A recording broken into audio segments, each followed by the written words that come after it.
ദേശീയപാതയുടെ ഭാഗം ഇടിഞ്ഞു താഴ്ന്ന മലപ്പുറം കുരിയാട് സമീപ പ്രദേശത്തെ വീടുകളും സുരക്ഷാ ഭീഷണിയിൽ.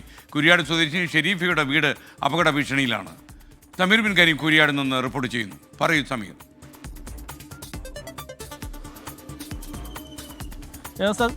ഈ കൂരാടിന് സമീപമുള്ള ഷെരീഫയുടെ വീടാണ് വലിയ അപകടാവസ്ഥയിലായിരിക്കുന്നത്. ഈ ദേശീയപാതയും സർവീസ് റോഡും കടന്നു പോകുന്നത് ഷെരീഫയുടെ വീടിനോട് ചേർന്ന് കിടക്കുന്ന ഭാഗത്താണ്.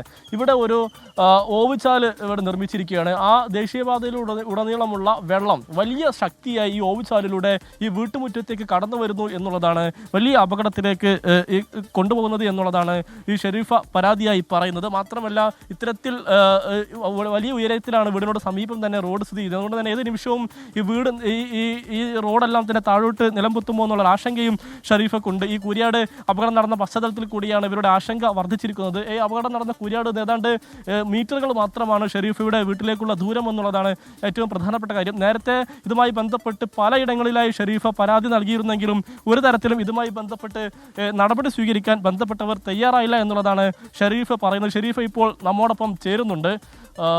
ഇത് മഴ പെയ്തു കഴിഞ്ഞാൽ ആകെ പ്രശ്നമാണോ? മഴ പെയ്തു കഴിഞ്ഞാൽ ആകെ പ്രശ്നത്തിൽ തന്നെയാണ്. എല്ലാ ഭാഗത്തെ വെള്ളം കൂടിയാണ് ഇങ്ങോട്ട് വരുന്നത്. രണ്ട് ഭാഗത്തെ ഡ്രെയിനേജും ഇങ്ങോട്ട് തന്നെ വിട്ടുണ്ട്. ഒരു പ്രാവശ്യം അതിൽ ഹോള് വെച്ചുകാണ്ട് മുറ്റം മുഴുവൻ പൊന്തി വീടിനും കേടുപാടൊക്കെ സംഭവിച്ചൊക്കെ ഞങ്ങളിപ്പോൾ നന്നാക്കി കൊണ്ടുവരികയാണ്. മഴ പ്ലാവ് ഉണങ്ങി എല്ലാ നഷ്ടങ്ങളും വരുന്നുണ്ട്. അപ്പുറത്ത് ഡ്രെയിനേജിലെ വെള്ളമൊക്കെ അപ്പുറത്ത് ഒഴിച്ചിട്ടുണ്ട്. കക്കൂസ് മാലിന്യം വേസ്റ്റ് വെള്ളം എല്ലാം ഒഴിച്ചിട്ടുണ്ട്. അതും വരുന്നത് ഇങ്ങോട്ട് തന്നെയാണ്. അതുകൊണ്ട് ഭയങ്കര ഭീഷണിയിലാണ്. നമ്മൾ പരാതിയായിട്ട് പോയിരുന്നത് നമ്മൾ എല്ലായിടത്തും പോയിക്കണം. എല്ലായിടത്തും എന്ന് പറയുമ്പോൾ എറണാകുളം പ്രൊജക്ട് ഓഫീസർ അടുത്തെത്തിക്കണ്, മലപ്പുറം കളക്ടർ അടുത്തെത്തിക്കണ്, എല്ലാ പഞ്ചായത്ത് എല്ലായിടത്തും നമ്മൾ എത്തിക്കണം. പക്ഷേ എവിടുന്ന് യാതൊരു പ്രതികരണം ഇതുവരെ എത്തിയിട്ടില്ല. ഈ കൂരിയാട് അപകടം നടന്നുകൊണ്ടാണോ പേടിയായത്? കൂരിയാട് അപകടം നടന്നപ്പോൾ നമ്മളെ വീടിന് പ്രൊട്ടക്റ്റ് ഇല്ല എന്നൊരു തോന്നലൂടെ വന്നപ്പോഴാണ് നമ്മൾ ഇതിനു വേണ്ടി ഇറങ്ങിയത്. ഹൈവേക്കാരോട് പറഞ്ഞാൽ അവരറിയാം ഇതൊക്കെ പഞ്ചായത്ത് ഏറ്റെടുക്കണം എന്ന് പറയും.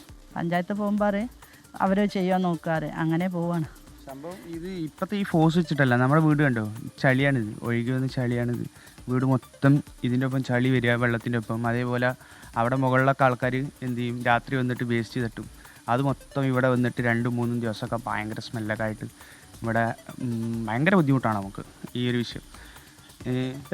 ഈ മഴ പെയ്തു കഴിഞ്ഞാലാണ് അതിൻ്റെ അപകടത്തിൻ്റെ അല്ലെങ്കിൽ ഇതുമായി ബന്ധപ്പെട്ട ഭീഷണിയുടെ വ്യാപ്തി മനസ്സിലാവുക എന്നുള്ളതാണ്. ഈ ദേശീയപാതയിൽ രാത്രി കാലങ്ങളിൽ പലരും മാലിന്യമൊക്കെ തന്നെ തള്ളും. അങ്ങനെ അവിടെ തള്ളുന്നതും തല്ലാത്തതുമായിട്ടുള്ള മാലിന്യങ്ങളൊക്കെ തന്നെ ഈ ഡ്രൈനേജിലൂടെ നേരെ ഇവരുടെ വീട്ടിലേക്ക് വന്ന് ഒഴുകിയെത്തുന്നു എന്നുള്ളതാണ് ഇവിടെ ഒരു പ്രധാനപ്പെട്ട പ്രശ്നം. ഇവിടെ പുറത്ത് അടുപ്പെല്ലാം തന്നെയുണ്ട്. പലപ്പോഴും ഈ അടുപ്പൊക്കെ തന്നെ വെള്ളത്തിലാകുന്ന സാഹചര്യം കൂടി ഉണ്ട് എന്നുള്ളതാണ് ഇവർ പറയുന്നത്. ഇപ്പോൾ ഈ ഇന്റർലോക്ക് കട്ടകളുടെ അടിയിൽ നിന്നടക്കം വെള്ളം മുകളിലേക്ക് പൊങ്ങി വരുന്നു. അങ്ങനെ വലിയ പ്രതിസന്ധിയുണ്ട് എന്നുള്ളതാണ് ഈ ഷെരീഫ വ്യക്തമാക്കുന്നത്. നിരവധി ഇടങ്ങളിൽ പരാതി നൽകിയിട്ടും ഒരു നടപടിയും ഉണ്ടായില്ല എന്നുള്ളത് പറയുന്നു. അവരെല്ലാവരും ഈ ഷെരീഫ ചൂണ്ടിക്കാണിക്കുന്നത്.